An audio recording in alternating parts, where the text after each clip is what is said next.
মোহাম্মদ বেলাল হোসেন লিখেছেন, জিন কি মানুষের সাথে সবাস করতে পারে? আজানের সময় কিছু খেলে গুনাহ হবে কিনা? বিতরের নামাজ কি সূরা দিয়ে পড়তে হয়? নতুন কোনো কাপড় পরে না ধুয়ে নামাজ পড়ে নামাজের কোনো ক্ষতি হবে কিনা? দুই হাতের উপর সেজদা করলে সেজদা আদায় হবে কিনা? স্মৃতিশক্তি কিভাবে বাড়ানো যায়? নামাজের সেজদা অবস্থায় যদি পা উঠে যায় তাহলে নামাজের কোনো সমস্যা হবে কিনা? আপন দুই বোনকে একত্রে বিয়ে করা যাবে কিনা? এই বিষয়ে ইসলামে কি বিধান? নামাজ শেষে যায় নামাজ সালাম করা কি ঠিক? ভাঙা প্লেটে খাওয়া যাবে কিনা? হস্তমৈথুনে হবু স্ত্রীর হক নষ্ট করা হয় কিনা? শার্টের হাতা এবং প্যান্ট কি গুছিয়ে রেখে সালাদ পড়া যাবে? নামাজের সময় পাশ দিয়ে কেউ গেলে বা আসলে আমার আম্মু নামাজের ভেতরই তাকায়, এতে নামাজের কোনো সমস্যা হবে কিনা? অন্যদের গাছের ডাল আমাদের ছাদের উপর চলে আসলে আমরা কি ছাদের উপরের ডালের ফল খেতে পারবো? চলুন আপনাদের যে সমস্ত প্রশ্ন ইতিমধ্যে চলে আসছে সেগুলোর উত্তর দেওয়ার পালায় আমরা প্রবেশ করি। নাহিদ ইসলাম আপনি লিখেছেন, নামাজ শেষে জায়নামাজ সালাম করা কি ঠিক? না, জায়নামাজ সালাম করার কিছু নেই। সালাম করতে হবে মানুষকে।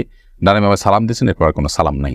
এরপরে কোনো কারোর সাথে আপনার হঠাৎ সাক্ষাৎ হয়েছে, সেই জায়গা থেকে আপনি সালাম দিতে পারেন, কিন্তু জায়নামাজকে সালাম দেওয়া এটি কোরআন সুন্নাহর কোনো নির্দেশনা নয়। এটি যদি সালাতের অংশ মনে করে কেউ, সালাত পরবর্তী করণীয় মনে করেন কেউ, শরিয়া দৃষ্টিকোণ থেকে, ইসলামের দৃষ্টিকোণ থেকে, তাহলে সেটি বরং বিদআতে পর্যবেসিত হবে। ইসলামের নামে মন গড়া কোনো কিছু করলে সওয়াব হয় না, বরং আরো বিপরীতে গুনাহ হয়। এইচ.এম. হাসান লিখেছেন, দুই হাতের উপর সেজদা করলে সেজদা আদায় হবে কিনা? সেজদা করবেন আপনি জমিনে, হাতের উপরে সেজদা করবেন না। যদি কোনো কারণে হাতের উপরে কেউ সেজদা করেন, হয়তো জমিন তার জন্য উপযোগী না বা জমিনে করার কোনো ব্যবস্থা নেই, আদায় হয়ে যাবে তার সালাত। আশফাকুর রহমান আপনি লিখেছেন, স্মৃতিশক্তি কিভাবে বাড়ানো যায়? আমার তেমন কিছুই মনে থাকে না, একদিকে পড়ি অন্যদিকে ভুলে যাই। আল্লাহ মাফ করুন, যদি এই পরিস্থিতি হয় তাহলে সেক্ষেত্রে প্রথমত গুনাহ এবং অপরাধ এবং পাপের কাজগুলো আপনার পরিহার করে চলা উচিত, বিশেষভাবে যত্ন সহকারে। সেই সাথে আল্লাহ তাআলার কাছে দোয়া করা উচিত স্মৃতিশক্তি বাড়ানোর জন্য। জুলেখা খাতুন আপনি লিখেছেন, নতুন কোনো কাপড় পরে না ধুয়ে নামাজ পড়ে নামাজের কোনো ক্ষতি হবে কিনা? নতুন কোনো কাপড় পরলে সেটা ধুয়েই পড়তে হবে এমন কোনো বাধ্যবাধকতা নেই, কারণ নতুন কাপড় মানে যে সেটা নাপাক, সেটাতে অপবিত্রতা আছে এমনটি নিশ্চিত নন আপনি, তাহলে এটি ধোয়াটা বাদ কেন হতে যাবে? তবে হ্যাঁ, আপনারা যদি নতুন কাপড় কেনার পর দেখলেন যে সেখানে কোনো নাপাক আছে, তাহলে ওই জায়গায় সেই নাপাকটা ধোয়াটাই হলো আবশ্যক। অতএব শরীর দৃষ্টিকোণ থেকে নতুন কাপড় ধুয়ে পড়তে হবে এমন কোনো বাধ্যবাধকতা নেই।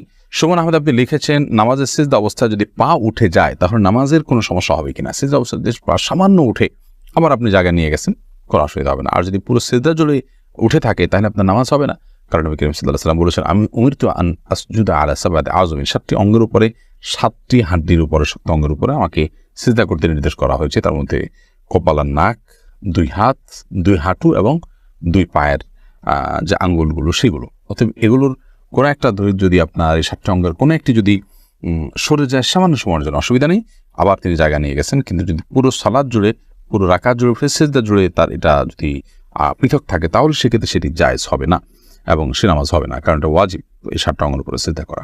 আবু সাইদ আব্দুল্লাহ আপনি লিখেছেন, শার্টের হাতা এবং প্যান্ট কি গুছিয়ে রেখে সালাত পড়া যাবে?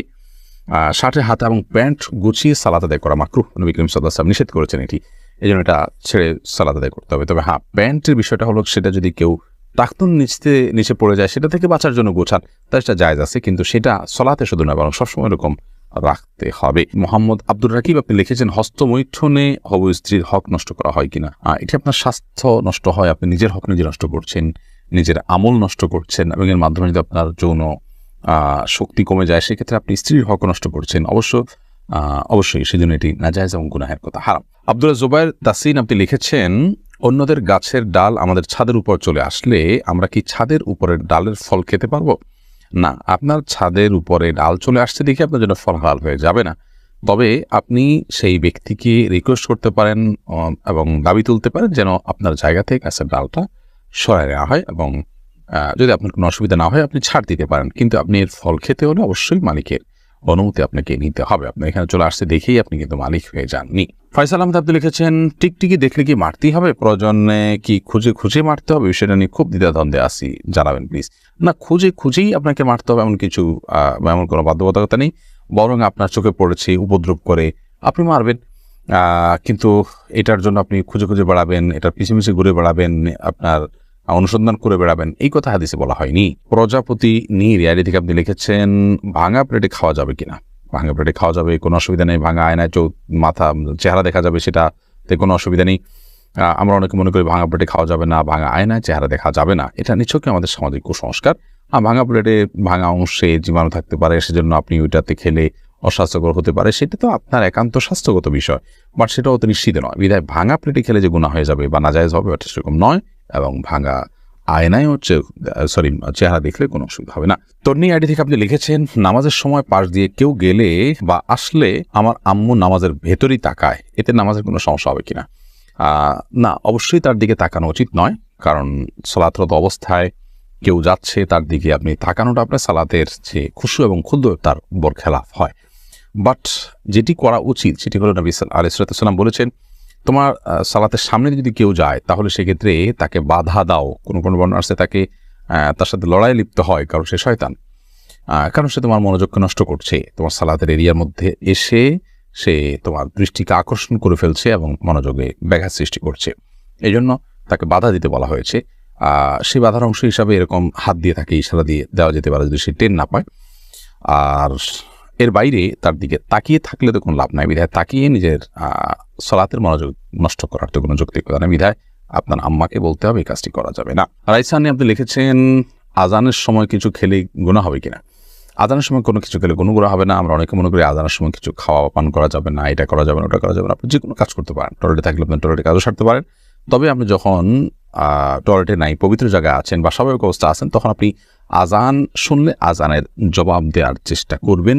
এটা হলো মূল কথা। খেতে গেলে খাওয়ার ফাঁকে ফাঁকে আপনি আজানের দেওয়ার চেষ্টা করবেন, কিন্তু আজান হলে কিছু খেতে পারবেন না এমন কোনো কথা নেই। এখানে বিষয় হলো জবাব দেওয়ার চেষ্টা করবেন যদি আপনি পবিত্র জায়গায় থাকেন। এমনি মুস্তাফিজুর রহমান আপনি লিখেছেন, কোরআন কারীম যদি ভুলবশত পায়ে লাগে অথবা নিচে পড়ে যায়, করণীয় কি? ভুলবশত পায়ে লাগলে অথবা নিচে পড়ে গেলে আল্লাহর কাছে মাপ চাইতে হবে, যদি এটা অনিচ্ছাকৃত, তারপরে মাপ চাই নিতে হবে, এবং সেই সাথে ভবিষ্যতের জন্য এরকমটি না হয় সেজন্য সাবধানতা অবলম্বন করতে হবে।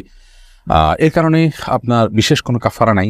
আমরা ছোটবেলা থেকে যে সমস্ত কথা শুনে আসছি যে এর কারণে এত কেজি লবণ দিতে হবে, চাল দিতে হবে গরিবকে ইত্যাদি, কিন্তু আমাদের নিজেদের মন গড়া নানান কথাবার্তা। মূলত যদি পড়ে যায়, ইচ্ছাকৃত নয় বরং ভুলে পড়ে গেছে, তাহলে সেক্ষেত্রে সেটার কারণে আপনার বিশেষ কোনো করণীয় নাই, সামনে থেকে সাবধানতা অবলম্বন করতে হবে, এবং যেটি হয়ে গেছে আল্লাহ কোরআনের প্রতি অনিচ্ছাকৃত, তার জন্য আল্লাহর কাছে মাপ চাইতে হবে। মোহাম্মদ আরিফ রহমান আপনি লিখেছেন, আপন দুই বোনকে একত্রে বিয়ে করা যাবে কিনা? এই বিষয়ে ইসলামিক বিধান কি সম্পূর্ণ হারাম। আপন দুই বোনকে একসাথে বিয়ে করা যাবে না, এমনকি পৃথক করে বিয়ে করা যাবে না। এক বোন স্ত্রী থাকার সময় অন্য বোনকে বিয়ে করা যাবে না, অর্থাৎ এট এ টাইম দুজন বোন কারোর স্ত্রী হতে পারেন না, এটি হারাম। শুধু এটি নয়, এমন দুজন নারীকে একসাথে স্ত্রী হিসেবে রাখা যাবে না যেই দুজন নারীর একজন পুরুষ হলে আরেকজনের সাথে তাদের নিজেদের বিয়ে জায়েজ হতো না, এরকম সম্পর্কের দুজন নারীকে একসাথে স্ত্রী হিসেবে রাখা জায়েজ নয়। হ্যাঁ, একজনকে বিয়ে করেছেন, তার সাথে বিচ্ছেদ হলো বা তিনি মারা গেলেন, তারপর অন্যজনকে বিয়ে করেছেন, তারপর সেটি জায়েজ আছে। লাইলা নূর কদর এআইডি থেকে লিখেছেন, স্বামী সিগারেট খেলে ওয়াইফের করণীয় কি? ওয়াইফে তাকে বোঝাবেন, যথাসম্ভব নিজে না পারলে অন্য কাউকে দিয়ে বোঝাবেন, আল্লাহর কাছে দোয়া করবেন, তারপর তিনি যদি ফিরে না আসেন একান্ত তার গুনাহ হবে, ওয়াইফ অন্তত দায়মুক্ত হবে। বিতরের নামাজ কি সূরা দিয়ে পড়তে হয়? বিতরের সালাতের প্রথম রাকাতে সূরা সাব্বিহিসমা রাব্বিকাল আলা, দ্বিতীয় রাকাতে সূরা কাফিরুন এবং তৃতীয় রাকাতে সূরা ইখলাস কুল হুয়াল্লাহ পাঠ করা, এটি সুন্নাহ। নবী করিম সাল্লাল্লাহু আলাইহি ওয়াসাল্লাম বিতরের সালাতে সচরাচর এই সূরাগুলো তেলাওয়াত করতেন, বিধায় আপনি এই সূরাগুলো তেলাওয়াত করতে পারেন বা করার চেষ্টা করা উচিত। এরপরে মোহাম্মদ বেলাল হোসেন লিখেছেন, জিন কি মানুষের সাথে সহবাস করতে পারে? জিন মানুষের স্ত্রী মিলনে মানুষের সাথে সামিল হতে পারে বলে বর্ণনা থেকে বোঝা যায়। বিশেষ করে যখন বিসমিল্লাহ কেউ পাঠ না করে তখন জিন সেখানে সামিল, খুব ভয়াবহ কথা অবশ্য। তো এই জন্য মুসলমান সব ক্ষেত্রেই, শুধু এটি নয়, আপনার খাওয়া দাওয়াতে জিন সামিল হতে পারে, ঘুমের সময়, বাসা প্রবেশের সময় তার সাথে প্রবেশ করতে পারে। তো এই জন্য বাসা প্রবেশের সময়, খাওয়ার পান করার সময় এবং স্ত্রী মিলনের সময় সবগুলোতে বিসমিল্লাহ বলতে হয়। বিসমিল্লাহ বললে শয়তান আর সেখানে অংশগ্রহণের কোনো সুযোগ পায় না।